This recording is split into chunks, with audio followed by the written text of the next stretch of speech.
चल रही महामारी ने कई व्यापारों को प्रभावित किया है, जिसमें यात्रा उद्योग भी आता है।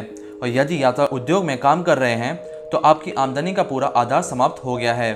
एयरबीएनबी के साथ यही हुआ है और उसकी दरें घट गई हैं। 2017 के मार्च में एयरबीएनबी का मूल्य $21 बिलियन था। अप्रैल 2020 के अंत तक मूल्य गिरकर $18 अरब हो गया है। मई की शुरुआत में इसने अपने 25% कर्मचारियों को निकाल दिया, जो कुल 1900 लोग हैं। सीईओ ब्रायन चेस्की ने कर्मचारियों को बताया कि कंपनी ने अभी तक आधा हिस्सा कमाया है जो 2019 में था। कंपनी की स्थापना 2008 में कॉलेज के दो दोस्तों ने की थी, जिसकी शुरुआत उन्होंने खुद के अपार्टमेंट से की थी, पहली सूची के रूप में। अवधारणा सरल थी। एयरबीएनबी के पास होस्ट और गेस्ट होंगे। होस्ट अपने घरों को सूची पे डालते हैं, गेस्ट एयरबीएनबी पर उन घरों की बुकिंग करते हैं और एयरबीएनबी दोनों तरफ से कटौती लेती है। एक प्रकार की अवधारणा जो ओला और उबर के समान है, जैसे वह पैसा बनाते हैं।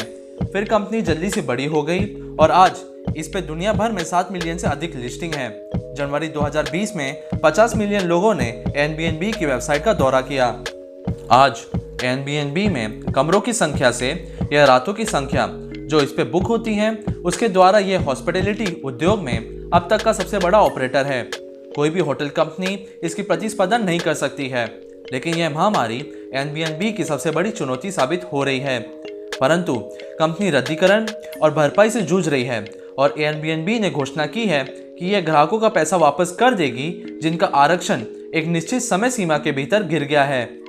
इसने कई होस्टों को नाराज किया जो किराए की लागत का अधिकांश भुगतान वापस करने के लिए फंस गए हैं। और जिस तरीके से एयरबीएनबी ने परिस्थितियों को संभाला है, उससे कई गेस्ट भी नाराज हैं। कोरोना वायरस महामारी के कारण स्थानीय सरकार ने छोटे किराए पे दिए हुए घर को गैर आवश्यक व्यवसाय माना है, जो होस्ट के लिए अधिक शिद्दत पैदा कर रहा है।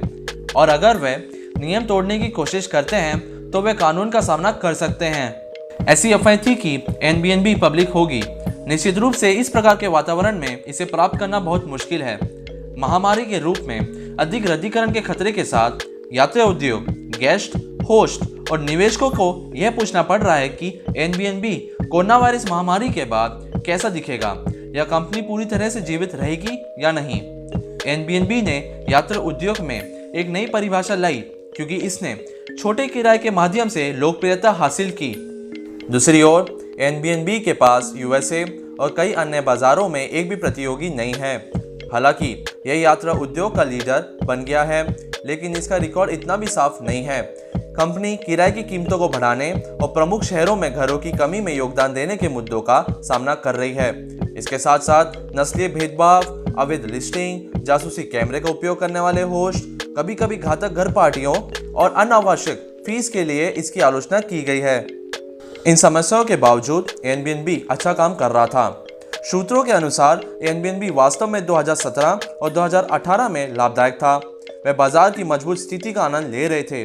उनका बिजनेस अच्छा चल रहा था, आरक्षण भी आ रहे थे, सब कुछ सही दिशा में चल रहा था, जिसकी वजह से कंपनी 2020 में पब्लिक होने का लक्ष्य बना रही थी।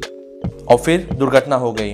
कोविड-19 दुनिया भर में फैल गया, यात्रा बंद हो गई और एयरबीएनबी ने अपने मूल्य का लगभग 42% खो दिया, जो मार्च 2017 से अप्रैल 2020 तक था। और 14 मार्च 2020 को एयरबीएनबी ने होस्ट द्वारा निर्धारित रद्दीकरण की नीति जो उन्होंने चुनी थी, वो निलंबित कर दी। और उसके बाद एयरबीएनबी ने यह लागू कर दिया कि जिन गेस्ट ने 14 मार्च और 14 अप्रैल के बीच होटल बुक किए हैं, उन्हें बिना पेनल्टी के यात्रा रद्द करने की अनुमति दी जाएगी। यह पॉलिसी पहले 31 मई तक और फिर 15 जून तक बढ़ गई थी और आरक्षण उन्हें एयरबीएनबी में क्रेडिट हो जाएगा या पूर्ण नकदी उन्हें वापस मिल जाएगी, जो कुछ होस्ट के लिए एक झटका था जिन्होंने हजारों पैसे खो दिए नई नीति के कारण। रद्दीकरण होस्ट की निचली रेखा के लिए एक बाधा है। यही कारण है कि एयरबीएनबी प्लेटफॉर्म पर होस्ट रद्द करने की नीति खुद चुनते हैं जो उन्हें सही लगती है। उन्होंने एक ऐसी नीति का परिवर्तन किया जो हर एक होस्ट की रद्द करने की नीतियों को खत्म कर देता है। उन्होंने उन गेस्ट को पैसे देने का निर्णय बना लिया जो एक विशेष समय की खिड़की पर फिट होते हैं, वो भी परवाह किए बिना कि होस्ट ने रद्दीकरण के लिए किस तरह की नीति चुनी है। यह बदलाव होस्ट को मुश्किल हालत में डाल देता है। एक होस्ट थे जो राजस्व में लाखों कमा रहे थे और इस स्थिति के कारण वे दिवालियापन का सामना कर रहे हैं। कई होस्ट एयरबीएनबी पर बनाए गए पैसे पर भरोसा करते हैं, भले ही ये किराए पे दिए गए कमरे से हो या उन्होंने सैकड़ों संपत्तियों के साथ एक व्यवसाय बनाया हो। और अब कुछ होस्ट ने पैसे बनाने के लिए अपने व्यवसाय के मॉडल को बदल दिया है। होस्ट में से कुछ लोगों ने अब घर लंबे समय पे किराए पर देने लगे हैं, विशेष रूप से स्वास्थ्य देखभाल में काम कर रहे लोगों को दिए जा रहे हैं। और एयरबीएनबी ने इस रणनीति का समर्थन किया है और दूसरे होस्ट भी इस रणनीति का पीछा करने लगे हैं। लेकिन होस्ट पर गेस्ट के पक्ष में एयरबीएनबी के फैसले ने कुछ रिश्तों को कलंकित कर दिया है। होस्ट के पास विभिन्न विकल्प थे, जैसे वीआरबीओ पे चले जाना या Booking.com या खुद की वेबसाइट बनाना या अपने घर को Craigslist पे रख देना। लेकिन वे एयरबीएनबी के साथ अच्छे रिश्ते में थे और 14 मार्च को हुए उस फैसले ने इन होस्ट के भरोसे को पूरी तरह से तोड़ दिया। उस निर्णय के कारण सीईओ ब्रायन चेस्की को इस नीति पर प्रतिक्रिया सुननी पड़ी। ब्रायन चेस्की को एक परिवर्तक के रूप में देखा जाता है, लेकिन कुछ हद तक एक ऑपरेटर के रूप में भी वे वास्तव में चुनौती का सामना कर सकते हैं अगले साल इस संकट से एयरबीएनबी को बाहर निकालने के लिए। बाद में उन्होंने होस्ट समुदाय के बिना ये निर्णय लेने के लिए माफ़ी मांगी।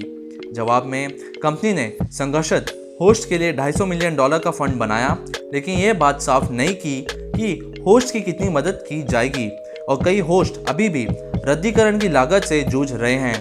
और दूसरी तरफ गेस्ट की परिस्थिति ज़्यादा अच्छी नहीं है। कुछ गेस्ट को उनके रिफंड मिलने में आसानी हुई है और अन्य गेस्ट समस्याओं का सामना कर रहे हैं। और एक गेस्ट जो अपने बुजुर्ग माता पिता के साथ यात्रा करने की सोच रहे थे और जब उन्होंने महामारी के दौरान रद्द करने के लिए सोचा, फिर एयरबीएनबी की ग्राहक सेवा ने गेस्ट को सुझाव दिया कि उन्हें अपने बुजुर्ग माता पिता को अस्पताल ले जाना होगा और डॉक्टर का अनुरोध प्राप्त करना होगा। और दूसरे गेस्ट जो एक चिकित्सा कर्मी थी, उनसे कुछ संवेदनशील जानकारी के बारे में पूछा गया, जैसे उन्हें अस्पताल में अपने सुपरवाइजर से दस्तावेज के लिए पूछा गया जिसमें लिखा हो आप अपने कार्य दायित्वों में कोविड-19 के कारण इन दिनों यात्रा करने में असमर्थ हैं। एक गेस्ट का यह मामला था कि वे 15 मार्च और 22 मार्च से यात्रा करने की योजना बना रहे थे और फिर भी उन्हें अपना रिफंड नहीं मिला क्योंकि उन्होंने 12 मार्च को अपनी बुकिंग रद्द कर दी थी और जबकि पॉलिसी 14 मार्च तक लागू नहीं हुई थी, जबकि ये सभी लोग नीति के समय सीमा के भीतर यात्रा कर रहे थे। और इन पहले 2 गेस्ट ने अपने रिफंड प्राप्त किए थे, परंतु आखिर के गेस्ट को नहीं मिले। एयरबीएनबी की रद्दीकरण की नीति के अनुसार 14 मार्च के बाद रद्द की हुई बुकिंग को मान्यता मिलेगी और पहले से रद्द किए गए आरक्षण पर पुनर्विचार नहीं किया जाएगा। एयरबीएनबी ने इन 3 गेस्ट की शिकायतों पर प्रतिक्रिया व्यक्त करते हुए कहा कि हमारी ग्राहक सेवा टीम होस्ट और गेस्ट की मदद करने के लिए 24 घंटे काम कर रही है। हमारा विश्वास है कि यात्रियों को सुरक्षा और पैसे के बीच चयन नहीं करना चाहिए और हमारी नीति का उद्देश्य एक संतुलन बनाना है होस्ट और गेस्ट की भलाई की रक्षा के लिए। इन गेस्ट के अलावा शिकायत एयरबीएनबी की ग्राहक सेवा के खिलाफ कई हैं। लोग ट्विटर पर मंडरा रहे हैं, वे फेसबुक पर एकत्रित हो रहे हैं, वे रेडिट पर एकत्रित हो रहे हैं इस बारे में शिकायत करने के लिए। एयरबीएनबी ग्राहकों के कुछ उदाहरण हैं, जैसे कि वे कंपनी के साथ कोई परिणाम नहीं देख पा रहे हैं, तो इसलिए अब वे पत्रकारों की ओर रुख कर रहे हैं क्योंकि यही एक चीज़ है जो वे कर सकते हैं। ये सब एयरबीएनबी के लिए एक अस्थिर भविष्य बना देता है जो ठीक होगा सिर्फ होस्ट और गेस्ट के विश्वास को फिर से हासिल करके। तो कोरोना वायरस के बाद के समय के लिए एयरबीएनबी क्या योजना बना रहा है? अप्रैल 2020 की शुरुआत में एयरबीएनबी ने सिल्वर लेक और 6th स्ट्रीट पार्टनर से $1 बिलियन जुटा लिए, लेकिन यह प्राप्त नहीं था। उसके बाद कंपनी ने एक हफ्ते बाद Fidelity, T row, black rock, Apollo और ओक ट्री से $1 अरब का कर्ज ले लिया है। जैसे जैसे ये वैश्विक महामारी की चपेट में आ रहा है, वैसे वैसे इसे अपनी बैलेंस शीट पर अधिक पैसे डालने की जरूरत है यदि ये लंबे समय तक चलता रहा। लेकिन यह अभी भी पर्याप्त पैसा नहीं था और एयरबीएनबी को अपने कार्यबल में भारी कटौती करनी पड़ी। एयरबीएनबी ने हायरिंग को फ्रीज कर दिया है और कार्यकारी वेतन में 50% की कटौती की और कर्मचारी बोनस को भी हटा दिया है। सीईओ को अगले 6 महीने तक वेतन भी नहीं मिलेगा। हालांकि यह संभावना नहीं है कि कंपनी अपने दरवाजे बंद कर देगी, क्योंकि जब यह सब खत्म हो जाएगा और लोग फिर से यात्रा शुरू कर देंगे, तब ये एक अलग ही कंपनी बन जाए, क्या पता।